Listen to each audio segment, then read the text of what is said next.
Hello to the Sacred Heart University community. I'm Paul Healy, Executive Director of Public Safety and Emergency Management here at SHU. I'm here with Chief Gary McNamara of the Fairfield Police Department in support of our collective efforts to prepare and train for emergency incidents. This video presentation was prepared to inform our community members on how to respond to an active shooter incident. We want all community members to know that Fairfield Police meet regularly with Sacred Heart Public Safety on an ongoing basis. We conducted a recent joint meeting with Sacred Heart Public Safety and our police partners from the communities of Bridgeport and Trumbull. Additionally, representatives of the Connecticut State Police and the Connecticut Department of Emergency Management and Homeland Security, Region 1, were present here at Sacred Heart University. Our purpose at such meetings is to collectively come together to talk about critical incident procedures. These are situations that could happen on university campus and involve acts of violence, including active shooter incidents. We review our active shooter protocol so that lessons learned from incidents that happened across the nation are implemented here on how to respond if such an incident were to occur. Thank you, Chief McNamara. Please give this important safety video your attention as Assistant Director of SHU Public Safety, Ed Shea, guides you through his presentation. Thank you, Paul. And welcome, everyone. As Paul said, my name is Ed Shea. I'm the Assistant Director of Public Safety here at Sacred Heart University. I developed this presentation to help make our community members more aware of what to do in the event of an emergency. One of the most important ones that I'm sure everybody's been thinking about. Unfortunately, there's been far too much of this in the news, so let's talk about this a little bit. What is an active shooter? A person actively engaged in killing or attempting to kill people with a firearm. So what should you do? First thought, run. If you can run to a safe location, get out of there and run. Call 911 when you get to a point of safety and alert them what's going on. Give them as much information as you possibly can. But whenever possible, that's your first avenue. If you can't run, then I want you to hide. Hide, take cover, lock and barricade those doors. Follow those lockdown steps that we just went through. That's your second mode. If I can't run, I'm going to hide. And if I can't hide, then I'm going to fight. If I can't get out of there and I can't get away and the threat is in front of me, I'm going to be prepared to fight. You also have to be prepared for this if that suspect manages to get through that barricade, through that locked door, or the situation presents itself to you. Be prepared. And again, I'm not trying to scare people, but you're fighting for your life if that situation occurs. So, anything becomes a weapon for you to defend yourself at that point. This goes back to the situational awareness. Know what things are available to you. Think about it ahead of time. Everything that you don't normally think of as a weapon could help you in this situation. A chair, a fire extinguisher, your telephone, your laptop computer, a can of spray disinfectant, anything that's nearby, anything that's in your workspace or around that area that can help you fend off that attacker becomes a weapon at that point for you. And remember, there's strength in numbers. If you're in a workplace situation, there's going to be others with you. So coordinate your efforts. And again, goes back to the prior planning and the preparation. Talk to each other, have a plan in mind, understand what to do. Or in that situation, if you're in a lockdown situation, talk to each other. What would we do if somebody comes through that door? Think about it ahead of time. Know what each person is going to do. Your coordinated efforts could be the key to surviving it. And in a very simple statement that's a great quote from Teddy Roosevelt, do what you can with what you have where you are. I've used this quote many times. It applies to a lot of different aspects of life, but it is extremely appropriate for an active shooter or a violent situation that you're faced with. You do whatever you can with what you have wherever you are to survive. So, if this tragedy were to occur, what would SHU Public Safety be doing? So let's go through this a little bit. The role of public safety is going to be to obtain and relay information to the responding police. We're going to do that through a variety of methods, and we're going to share that information out to you through the EAS system. Again, as I said, maybe very limited information. We may not be able to tell you everything. We may not know everything yet, but we're going to get you as much information as we can to help you prepare yourself. We're going to be using all kinds of tools available to us. We're going to be using information from officers in the field, phone calls we may be receiving, our camera system that will be researching and looking to see where a suspect may be or what's going on in a particular building. We're going to use all of that information and convey it to the responding police to help them be better prepared to go in there. We're going to activate a remote lockdown system wherever applicable. Some buildings, some locations have a remote lock system where we can activate a lockdown from dispatch. This is another system that we'd like to develop further as we go further into the future here and have this capability in many, if not all, of our locations. But for now, it's in certain locations, and that's where we would activate it. Our personnel are going to be restricting access and establishing a perimeter control. The key is we already have an emergency situation on the campus. We don't want anybody else coming into it and making it any worse. So our personnel would be immediately restricting access so nobody else gets on campus, nobody else gets into that building or that location, and try to contain that situation the best we can. And we're going to coordinate and direct the responding police resources. As much as the police may be on campus now and seeing the facilities a little better, they still may have difficulty navigating through a classroom or a hallway or finding a location. The public safety personnel who respond to campus, who patrol on this campus every day, are going to help in that response by directing the resources where they need to go. We're going to coordinate and assist with evacuations as people are coming out of the buildings.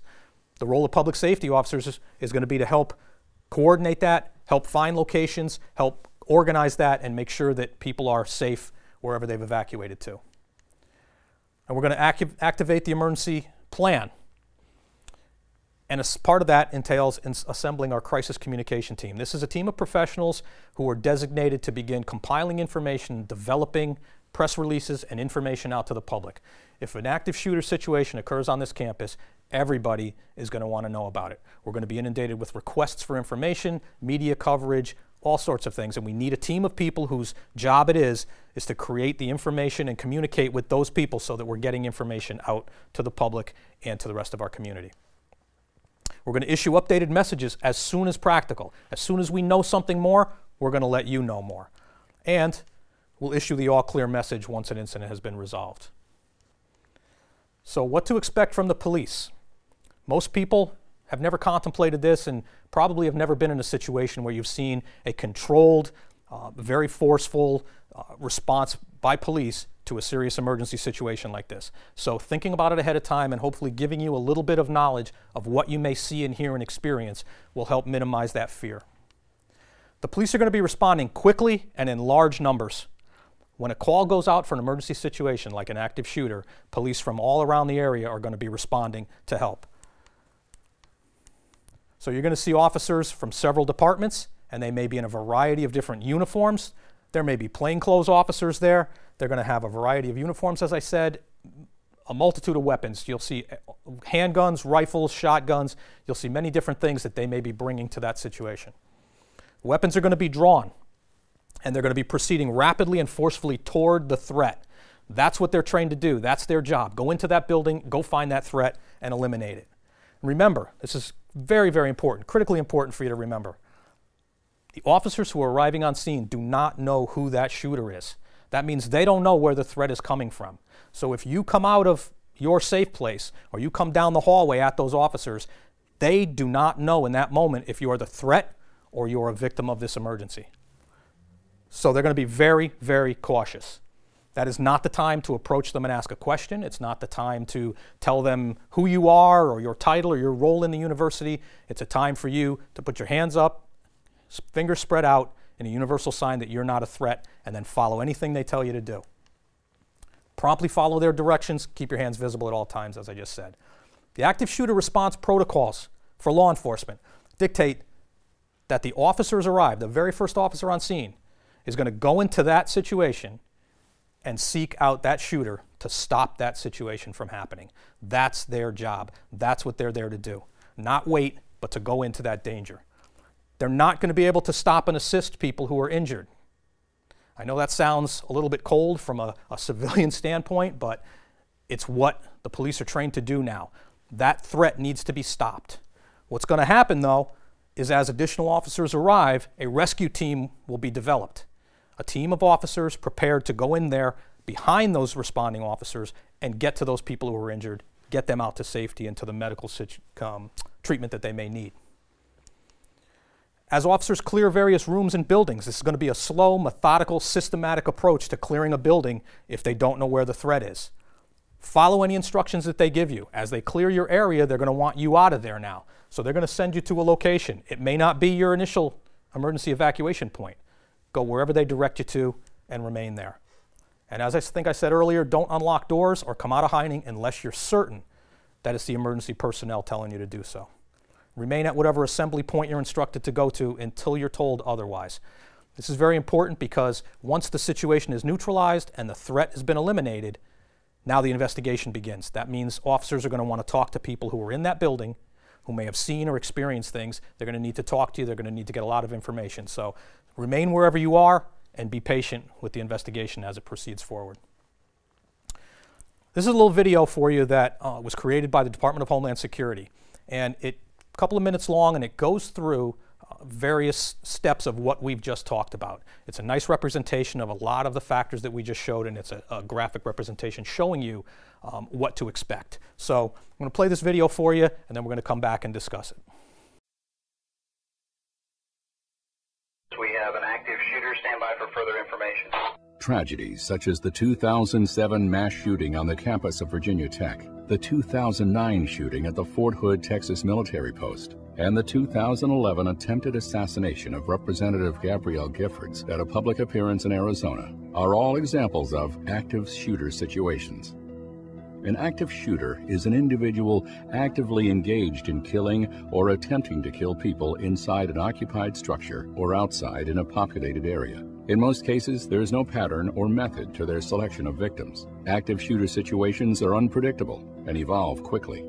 It is important to be prepared for such an event. Make it a practice to identify potential escape routes and have a plan in mind, even if you are just visiting a facility.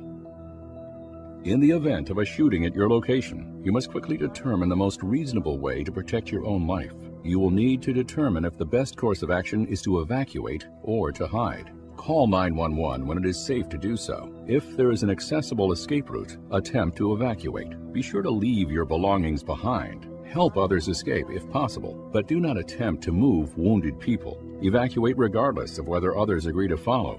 Warn individuals not to enter an area where the active shooter may be, and follow the instructions of any police officers.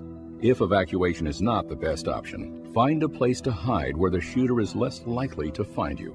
And be sure your hiding place does not trap or restrict you or your options for movement. Consider the difference between cover and concealment. Cover will protect you from gunfire, and concealment will hide you from the view of the shooter. Quickly choose the best option. If you are caught out in the open and cannot conceal yourself or take cover, you might consider trying to overpower the shooter with whatever means are available.